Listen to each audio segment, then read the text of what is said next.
था मंगलपुर। गांव के बाहर फैले खुले खेतों में एक सुबह एक युवती मिट्टी में गोबर के उपले थाप रही थी। उस युवती का नाम था चंपा। काम करते करते वह मुंह में इलायची चबा रही थी और धीमी सी लोक धुन भी गुनगुना रही थी। उसके चेहरे पर मेहनत की थकान नहीं, बल्कि आत्मसम्मान और आत्मविश्वास की एक अलग ही चमक थी। उसी कच्चे रास्ते से उस दिन राज्य का युवराज अर्जुन देव अपने घोड़े पर सवार होकर निकला। वह अपने स्वभाव में तेज, घमंडी और शरारती माना जाता था। जैसे ही उसकी नजर उपले थापती उस सुंदर युवती पर पड़ी, उसके होठों पर एक चालाक सी मुस्कान फैल गई। उसने घोड़े की लगाम खींची, पास आकर बोला, अरे इलायची चबाने वाली खेतों की रानी, जरा यह तो बता, इस गांव का नाम क्या है? चंपा ने बिना घबराए उसकी आंखों में आंखें डालकर जवाब दिया, और तुम घोड़े पर इतराने वाले साहब, नाम जानने से पहले अपनी अकड़ उतारना सीखो। गांव का नाम है मंगलपुर। उसकी निर्भीकता और तीखे शब्द सुनकर युवराज का चेहरा तमतमा उठा। उसे पहली बार किसी साधारण गांव की लड़की ने इस तरह पलटकर जवाब दिया था। घमंड से भरे स्वर में वह बोला, आज तुमने मेरी शान को चुनौती दी है, याद रखना। युवराज अर्जुन देव ने घमंड से कहा, कल तुम्हारी किस्मत मेरी कहानी बनेगी। मैं तुमसे विवाह करूंगा और चौथे फेरे में तुम्हें बीच राह में छोड़ दूंगा। ना तुम पूरी दुल्हन बन सकोगी और ना ही कुंवारी रहोगी। इतना कहकर वह मुड़ने लगा, लेकिन चंपा उसे यूं जाने देने वालों में से नहीं थी। उसने ऊंची आवाज में कहा, और सुन राजमहल के राजकुमार, अगर तेरे ही बेटे से तेरे घमंड की धूल न चटवाई और तुझे सबके सामने लज्जित न करवाया, तो समझना कि मैं खेतों में पली साधारण बेटी नहीं हूं। उसके शब्द तीर की तरह अर्जुन देव के हृदय में चुभ गए। वह बिना कुछ कहे घोड़े को ऐड़ लगाकर वहां से लौट गया। राजमहल पहुंचते ही युवराज का व्यवहार पूरी तरह बदल चुका था। उसने भोजन करना छोड़ दिया, चेहरे से हंसी गायब हो गई और वह अक्सर अकेले में खोया रहता। महाराज प्रताप देव और महारानी सौम्या बेटे की यह दशा देखकर चिंतित हो उठे। एक दिन महारानी ने कहा, स्वामी नया खून है, शायद कोई बात है जो वह हमसे नहीं कह पा रहा। राजा ने कुछ सोचकर कहा, तो फिर उसके सबसे करीबी मित्र को बुलवाओ, शायद उसी के सामने उसका मन खुल जाए। अगले ही दिन युवराज के घनिष्ठ मित्र नीलकंठ को बुलाया गया। जब वह अर्जुन देव के पास पहुंचा और प्रेम से हालचाल पूछा, तो युवराज का सब्र टूट गया। उसने खेतों में काम करने वाली उस लड़की से हुई पूरी घटना सुना दी और यह भी बताया कि उसने कैसी चुनौती दी थी। अंत में भारी स्वर में बोला, मैं उसे चौथे फेरे में छोड़ने की धमकी दे आया हूं, अब यह चुनौती कैसे पूरी होगी? अपने मित्र की उदासी भरी बातें सुनकर नीलकंठ हंस पड़ा। उसने कंधे पर हाथ रखते हुए कहा, अरे अर्जुन, इतनी सी बात पर तू राजकुमार होकर उपवास पर बैठ गया? चिंता छोड़, नीलकंठ ने आत्मविश्वास से कहा, इसका हल मैं खुद निकालता हूं। युवराज अर्जुन देव ने संदेह से पूछा, पर मेरे पिता इस झमेले में क्यों पड़ेंगे? नीलकंठ मुस्कुराया, बस मुझ पर भरोसा रख। इतना कहकर वह सीधे महाराज प्रताप देव के दरबार में जा पहुंचा। उसने पूरी सच्चाई बताए बिना आधी बात रखी। महाराज, उसने हाथ जोड़कर कहा, युवराज का मन पास के गांव की एक जमींदार की बेटी पर आ गया है। उसी उलझन में वह भोजन तक नहीं कर पा रहा। यह सुनते ही राजा हंस पड़ा, तो बस यही बात थी, कल ही रिश्ता भिजवा देते हैं। अगले ही दिन राजपुरोहित को आदेश मिला कि वह गांव मंगलपुर जाकर जमींदार हरिदत्त के घर युवराज के विवाह का प्रस्ताव रखें। जब यह प्रस्ताव हरिदत्त के घर पहुंचा तो पूरा परिवार स्तब्ध रह गया। कहां राजमहल का युवराज और कहां हम साधारण खेतीहर लोग। हरिदत्त का मन आशंकाओं से भर उठा। उसका दिल इस रिश्ते को स्वीकार नहीं कर पा रहा था, लेकिन राजा के आदेश को ठुकराने का साहस भी उसमें नहीं था। आखिरकार भारी मन से उसने हां कर दी। जब यह समाचार उसकी बेटी चंपा तक पहुंचा तो वह चुप रह गई। उसने पिता से कुछ नहीं कहा, पर उसके मन में एक अजीब सी सिहरन दौड़ गई। उसे याद थी अर्जुन देव की आंखों में भरा घमंड और उसके शब्दों में छिपी हुई वह भयानक धमकी। नियत दिन पर राजमहल से बारात मंगलपुर पहुंच गई। ढोल नगाड़ों की गूंज के बीच विवाह की सारी रस्में शुरू हुई। पंडित ने मंत्र पढ़ने आरंभ किए और चंपा को मंडप में बुलाया गया। 3 फेरे शांति से पूरे हो गए। जैसे ही चौथे फेरे की बारी आने वाली थी, अचानक युवराज अर्जुन देव धरती पर गिर पड़ा। चारों ओर अफरा तफरी मच गई। नीलकंठ और उसके अन्य साथी पहले से तैयार थे। उन्होंने ऊंचे स्वर में शोर मचा दिया, युवराज को दौरा पड़ा है, जल्दी पालकी लाओ। हड़बड़ी में अर्जुन देव को पालकी में लिटाया गया और पूरी बारात उसे लेकर तुरंत वापस लौट गई। पल भर में सजा हुआ मंडप सूना रह गया, लेकिन इस पूरे हंगामे में किसी की नजर चंपा पर नहीं पड़ी। उसने चुपचाप युवराज की कमर से लटकती हुई कटार निकाल ली थी। जैसे ही बारात गांव से बाहर निकली, चंपा ने वही कटार अपने सामने रखी और पंडित से शांत स्वर में कहा, पंडित जी फेरे पूरे करवाइए। और इस तरह उसने अकेले ही विवाह की रस्म पूरी कर ली। समय बीतता गया, लेकिन राजमहल से कोई उसे लेने नहीं आया। हरिदत्त के पास भी इतना साहस नहीं था कि वह राजा के दरबार में जाकर अपनी बेटी के साथ हुए इस अपमान की फरियाद कर सके। गांव में सब कुछ पहले जैसा दिखता था, लेकिन चंपा भीतर ही भीतर टूटती जा रही थी। वह दिन ब दिन और चुप होती गई। उसके मन में बस एक ही बात आग की तरह जलती रहती, मैंने अपना वचन निभा दिया, अब मेरी बारी है। एक दिन उसने अपने पिता से कहा, पिताजी, मेरा मन बहुत अशांत है, यदि आप अनुमति दें तो मैं तीर्थ यात्रा पर जाना चाहती हूँ, शायद वहां मुझे शांति मिल जाए। हरिदत्त ने सोचा कि यात्रा से उसकी बेटी का दुख कम हो सकता है। उसने बिना किसी संदेह के अनुमति दे दी और रास्ते के खर्च के लिए पर्याप्त धन भी दे दिया। और इसी तरह चंपा अपने घर से निकल पड़ी। लेकिन यह यात्रा तीर्थ के लिए नहीं थी, यह बदले की राह थी। चंपा का इरादा कभी तीर्थ जाने का था ही नहीं। उसका असली लक्ष्य था अर्जुन देव से बदला लेना। अपनी बनाई हुई योजना के अनुसार वह उसी राजधानी देवगढ़ जा पहुंची जहां महाराज प्रताप देव का राज चलता था। पिता से मिले धन से उसने नगर की बाहरी बस्ती में एक सादा लेकिन साफ सुथरा घर ले लिया। अब वह खेतों में पली चंपा नहीं थी, बल्कि खुद को माधवी नाम की एक साधारण ग्वालिन बताने लगी। सिर पर हल्का सा घूंघट, चेहरे पर मासूमियत और चाल में सहज सरलता। उसने अपने रूप और व्यवहार को इस तरह ढाल लिया था कि कोई भी उसे पहचान नहीं सकता था। उसने बढ़िया नस्ल की कुछ गायें खरीदी। रोज उन्हें हरा चारा ही नहीं, बल्कि किशमिश, बादाम और तरह तरह के सूखे मेवे भी खिलाती। कुछ ही दिनों में गायों का दूध इतना गाढ़ा और मीठा हो गया कि पूरे नगर में उसकी चर्चा होने लगी। माधवी ने उसी दूध से दही जमाना शुरू किया। हर शाम वह सजे हुए चौराहे पर अपनी मटकी रखकर बैठ जाती। जो भी दाम पूछता वह शांत स्वर में कहती, 100 रुपये कटोरी। उस जमाने में 100 रुपये सुनते ही लोग चौंक जाते। एक दिन युवराज का मित्र नीलकंठ उधर से निकला। उसने भी दही का भाव पूछा। कीमत सुनकर उसे लगा कि दही में जरूर कोई खास बात होगी। उसने दही खरीदी और सीधे राजमहल पहुंचकर अर्जुन देव को चखा दिया। जैसे ही अर्जुन देव ने पहला कौर मुंह में रखा, उसकी आंखें चमक उठीं। ऐसा स्वाद उसने जीवन में पहले कभी नहीं चखा था। हैरानी से उसने पूछा, यह कहां से लाए हो? नीलकंठ हंसते हुए बोला, नगर के चौराहे पर एक ग्वालिन बैठती है, उसी की दही है। अर्जुन देव के मन में उत्सुकता जाग उठी। जिसकी दही इतनी अनोखी है वह स्वयं कैसी होगी? और अगले ही दिन वह खुद चौराहे पर जा पहुंचा। वहां माधवी अपनी मटकी के पास शांत भाव से बैठी हुई थी। जैसे ही अर्जुन देव सामने आया, माधवी ने अपनी नजरें झुका ली। अर्जुन देव उसे पहचान नहीं सका, लेकिन उसकी सादगी और स्वाभाविक सौंदर्य ने उसके मन को बांध लिया। इसी तरह दिन बीतने लगे। दही के बहाने अर्जुन देव रोज चौराहे पर आने लगा। धीरे धीरे बातों का सिलसिला बढ़ा, हंसी ठहाके होने लगे और अनजाने में ही दोनों के बीच एक अलग सा रिश्ता पनप गया। एक दिन माधवी ने उसे अपने घर आने का न्योता दे दिया। यही वह पल था जिसका वह मन ही मन लंबे समय से इंतजार कर रही थी। कुछ महीनों बाद माधवी ने अर्जुन देव को अपने गर्भवती होने का समाचार दिया। यह सुनते ही अर्जुन देव घबरा गया, लेकिन माधवी ने शांत स्वर में कहा, अब मुझे अपने गांव लौटना होगा। बहुत दिन हो गए, घर वाले चिंता कर रहे होंगे। अर्जुन देव ने उसे रोकने की बहुत कोशिश की, लेकिन वह नहीं मानी। विदा होते समय अर्जुन देव ने अपनी उंगली से सोने की अंगूठी उतारकर उसके हाथ में रख दी और कहा, जब भी इस राज्य में आओ, पहरेदारों को यह दिखा देना, सीधे राजमहल पहुंच जाना। वह अंगूठी लेकर माधवी अपने गांव लौट आई। कुछ महीनों बाद उसने एक तेजस्वी, मजबूत शरीर और चमकती आंखों वाले पुत्र को जन्म दिया। उसी दिन उसने अपने पिता हरिदत्त को अपनी पूरी योजना बता दी। पिता सब कुछ सुनकर अवाक रह गया, लेकिन बेटी के साहस और दृढ़ निश्चय के आगे वह कुछ कह न सका। लड़का तेजी से बड़ा होने लगा। उसकी ताकत और चतुराई पूरे गांव में चर्चा का विषय बन गई। खेल कूद में वह अपने हमउम्र बच्चों से कहीं आगे था। एक दिन खेलते खेलते उसने गांव के एक बालक को पकड़ लिया और हंसते हुए उसकी पीठ पर चढ़ गया। आज तू मेरा घोड़ा बनेगा। जिस बालक को उसने घोड़ा बनाया था, उसे वीर ने बुरी तरह पीट दिया। रोता बिलखता वह लड़का जब अपने घर पहुंचा और सारी बात अपनी मां को बताई, तो यह सुनते ही उस औरत का खून खौल उठा।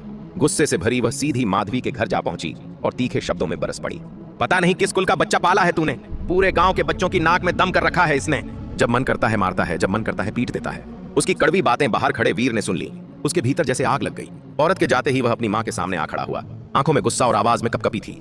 मुझे मेरे पिता का नाम बता दो, नहीं तो मैं खुद को भी खत्म कर दूंगा और तुम्हें भी। मैं तुम्हें मां मानना भूल जाऊंगा। माधवी की आंखें भर आईं। कांपते हाथों से उसने बेटे के सिर पर हाथ फेरा और बोली, मैं तुझे सच बताऊंगी, लेकिन एक शर्त पर। वीर चौंक गया। कौन सी शर्त मां? माधवी ने दृढ़ स्वर में कहा, तू अपने पिता के घमंड का मुंह काला करेगा और उसे 7 जूते मारेगा। वीर अवाक रह गया। पर क्यों मां? तब माधवी ने उसे अपनी पूरी कहानी सुना दी। कैसे एक घमंडी युवराज ने उसे विवाह के बीच छोड़ दिया था, कैसे उसने ग्वालिन का वेश धारण कर उसी से फिर मुलाकात की और कैसे बदले की इस राह को उसने चुना। मां की बातें सुनकर वीर की आंखें झुक गईं। भरे गले से वह बोला, मां मुझे माफ कर दो। मैंने तुम्हें गलत समझा। मैं वादा करता हूं तुम्हारा अपमान व्यर्थ नहीं जाएगा। मैं अपने उस अहंकारी पिता को सिर्फ 7 नहीं 14 जूते मारूंगा। वीर ने कठोर स्वर में कहा, 7 तुम्हारे नाम के और 7 मेरे। इतना कहकर वह राजधानी की ओर चल पड़ा। उधर समय के साथ बहुत कुछ बदल चुका था। युवराज अर्जुन देव अब राजा बन चुका था। उसके पिता महाराज प्रताप देव का देहांत हो गया था और पूरे राज्य की बागडोर अब उसी के हाथों में थी। जब वीर राजधानी देवगढ़ पहुंचा तो उसे यह जानकर झटका लगा कि उसका पिता अब इसी विशाल साम्राज्य का शासक है। पल भर के लिए उसका दिल डगमगा गया, लेकिन अगले ही क्षण उसने अपने मन को मजबूत कर लिया। चाहे वह राजा हो या साधारण इंसान, मेरा वचन नहीं बदलेगा। नगर को भली भांति देखने के बाद वह एक बूढ़ी माली औरत सुभागी बाई के घर ठहर गया। पहले तो सुभागी बाई ने उसे भगाने की कोशिश की, लेकिन जैसे ही वीर ने उसके सामने एक सोने का सिक्का रखा, उसकी आंखें चमक उठीं। उसने खुशी खुशी उसे अपने घर में जगह दे दी। उसी रात वीर ने पूरे नगर में जगह जगह इश्तहार चिपका दिए। उन पर लिखा था, इस 1.5 चालकों की नगरी में अब 2.5 चालाक आ गया है। जो ठगता है उसे अब कोई ठग नहीं सकता। सुबह होते ही पूरा शहर इन पर्चों की चर्चा से गूंज उठा।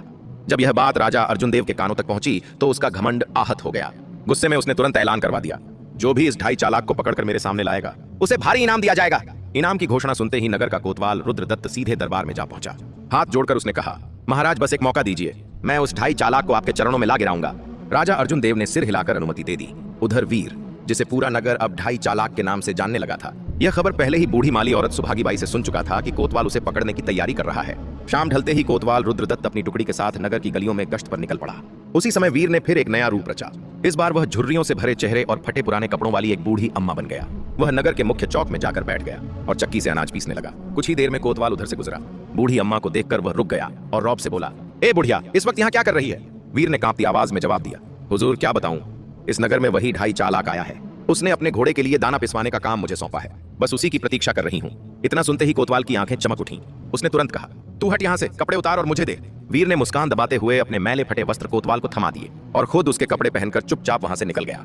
पूरी रात कोतवाल वहीं बैठा चक्की चलाता रहा। हर पल यही सोचता रहा, अभी 2.5 चालाक आएगा और मैं उसे पकड़ लूंगा। सुबह होते ही लोग चौराहे से गुजरे तो यह दृश्य देखकर ठहाके लगाने लगे। नगर का कोतवाल रुद्रदत्त एक बूढ़ी अम्मा की तरह बैठा चक्की चला रहा था। किसी ने उंगली उठाई, किसी ने ताना मारा, तो कोई जोर जोर से हंस पड़ा। जैसे ही कोतवाल को अपनी दुर्दशा का एहसास हुआ, उसने गुस्से में चक्की फेंक दी और सिर पकड़कर बैठ गया। अरे वही ढाई चालाक तो मुझे ही ढाई चाल बना गया। यह बात जब राजा अर्जुन देव के कानों तक पहुंची तो वह गुस्से से दांत पीसने लगा। उसका कोतवाल पूरे नगर के लिए हंसी का पात्र बन चुका था। इस घटना के बाद पूरे शहर में ढाई चालाक का ऐसा डर बैठ गया कि कोई भी उसे पकड़ने की हिम्मत नहीं कर रहा था। आखिरकार राजा ने एक और बड़ा ऐलान करवा दिया, जो भी इस ढाई चालाक को पकड़कर मेरे सामने लाएगा उसे आधा राज्य इनाम में दिया जाएगा। आधे राज्य की घोषणा सुनते ही इस बार आगे आया नगर का फौजदार महावीर सेन। उसने छाती ठोककर कहा, महाराज अब तक उसका सामना मुझसे नहीं हुआ, कल सुबह वह आपके दरबार में होगा। राजा ने थके हुए मन से सिर हिलाया और उसे भी शुभकामनाएं दे दी। उधर वीर, जिसे अब पूरा नगर ढाई चालाक के नाम से जानता था, फिर से बूढ़ी मालिन सुभागी बाई से बातें करने लगा। माई, वह मुस्कुराकर बोला, अब की बार कौन मेरी खोज में निकला है? सुभागी बाई ने इधर उधर देखकर धीमी आवाज में कहा, बेटा इस बार फौजदार महावीर सेन ने ठान ली है कि तुझे पकड़कर राजा के सामने पेश करेगा। वीर ने हल्की हंसी के साथ पूछा, और उसके घर में कौन कौन है? मालिन बोली, बस 3 ही लोग हैं, घर में बस 3 ही लोग हैं। सुभागी बाई ने धीमे स्वर में कहा, खुद फौजदार महावीर सेन, उसकी पत्नी और उसकी बेटी। बेटी की शादी को 12 साल बीत गए हैं, लेकिन उसका पति उसे लेने कभी नहीं आया। बेचारी आज भी मायके में ही बैठी है। इतना सुनते ही वीर की आंखें चमक उठी। उसके मन में एक नई चाल जन्म ले चुकी थी। अगले ही दिन वह ज्योतिषी का वेश धारण कर फौजदार के मोहल्ले में घूमने लगा। हाथ में छोटी सी पोथी, गले में मनकों की माला और आवाज में रहस्य। आओ भाग्य देखो, जो बिछड़ा है वह लौटेगा या नहीं, जो रूठा है वह मानेगा या नहीं। इस ज्योतिषी को सब खबर है। यह कहते हुए वह 3 से 4 बार फौजदार महावीर सेन के घर के सामने से गुजरा। आखिरकार महावीर खुद बाहर आ गया। उसने ज्योतिषी बने वीर को आदर से भीतर बुलाया और भारी मन से अपनी पीड़ा सुना दी। बाबा, मेरी बेटी की शादी को 12 साल हो गए, मेरा दामाद उसे लेने कभी नहीं आया। यह बोझ मेरी छाती पर पत्थर बनकर बैठ गया है। वीर ने गहरी सांस ली और गंभीर स्वर में बोला, आपका भाग्य अब करवट लेने वाला है। आपका दामाद अब बहुत बड़ा व्यापारी बन चुका है और आज ही रात वह आपके द्वार पर आने वाला है। महावीर सेन की आंखें चमक उठीं। सच में बाबा, आज ही? वीर ने रहस्यमय अंदाज में सिर हिलाया। हाँ, आज ही, बस घर के हर कोने पर नजर रखना। फौजदार ने प्रसन्न होकर उसे इनाम दिया और पूरे सम्मान के साथ विदा कर दिया। उस रात महावीर सेन की आंखों में नींद कहां थी। वह पूरे परिवार के साथ दरवाजे के पास बैठा, कानों को हर आहट पर लगाए रहा। जैसे जैसे अंधेरा गहराया, वीर ने व्यापारी का वेश धारण कर लिया। सिर पर साफा, कंधे पर थैला और आवाज में अपनापन भरकर वह फौजदार के घर के बाहर घूमते हुए बोलने लगा, कहीं यही मेरी शादी हुई थी?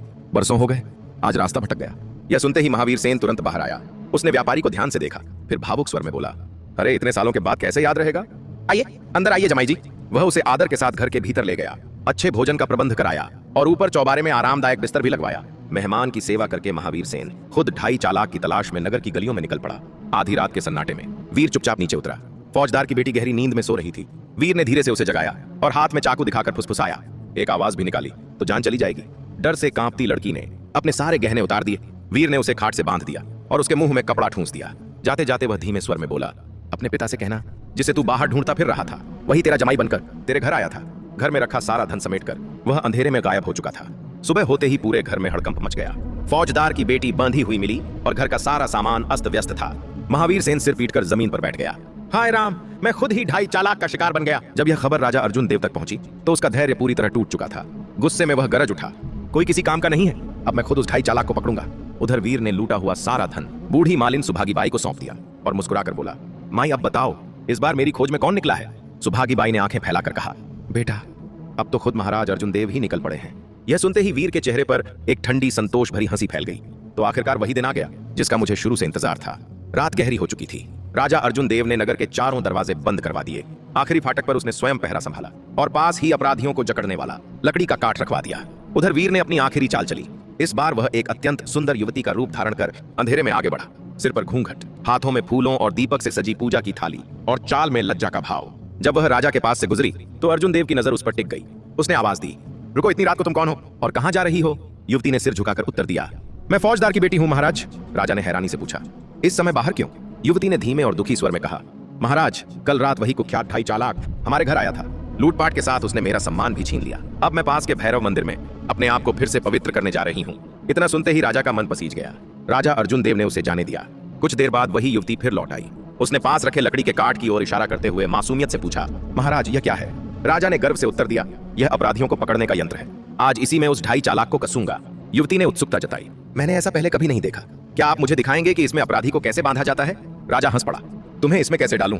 तुम्हारे नाजुक हाथ पांव हैं, छिल जाएंगे। चलो मैं खुद ही दिखा देता हूँ। इतना कहकर उसने अपने हाथ और पैर काट के छेदों में डाल दिए। यही वह क्षण था जिसका वीर बरसों से इंतजार कर रहा था।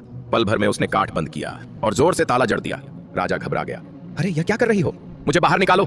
युवती ने धीरे से घूंघट उठाया, मैं तेरी बेटी नहीं हूं महाराज। उसने ठंडे स्वर में कहा, मैं वही हूं जिसे तू ढाई चालाक कहता फिरता है।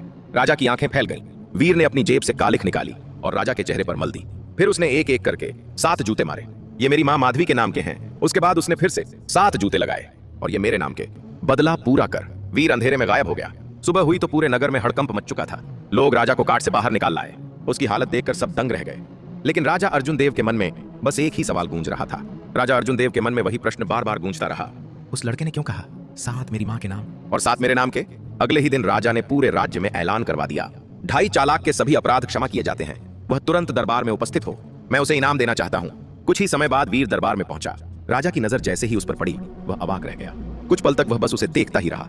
फिर धीमे स्वर में बोला, तू कौन है जो मेरे दिल पर इतना भारी पड़ गया? वीर ने शांत स्वर में अपनी माँ माधवी की पूरी कहानी सुना दी। खेतों से लेकर मंडप तक, ग्वालिन के वेश से लेकर उस अंगूठी तक और अपने जन्म तक का हर सच। अंत में उसने राजा के सामने वही सोने की अंगूठी रख दी जो राजा ने कभी उसकी मां को दी थी। अर्जुन देव की आंखें भर आईं। वह अंगूठी वह पहचान चुका था। राजा ने तुरंत माधवी को सम्मान के साथ राजमहल बुलवाया। उसके सामने सिर झुकाकर बोला, मैंने घमंड में जो किया यह उसी का फल है, मुझे क्षमा कर दो। फिर उसने पूरे दरबार के सामने घोषणा की, वीर मेरा पुत्र है, आज से वही इस राज्य का युवराज होगा और माधवी मेरी महारानी। ढोल नगाड़ों की गूंज से पूरा राजमहल गूंज उठा। इस तरह एक साधारण ग्रामीण बेटी ने अपने साहस, धैर्य और बुद्धि से एक राजा का घमंड तोड़ा, अपना वचन पूरा किया और उसका बेटा 2.5 चालाक वीर उस राज्य का युवराज बन गया। दोस्तों, मुझे उम्मीद है कि इस कहानी से आपको कुछ सीखने को मिला होगा। अगर वीडियो अच्छी लगी हो तो वीडियो को लाइक और कमेंट में जय माता दी अवश्य लिखें। हम आपसे मिलते हैं किसी और नई वीडियो में। तब तक के लिए अपना ख्याल रखना। जय माता दी।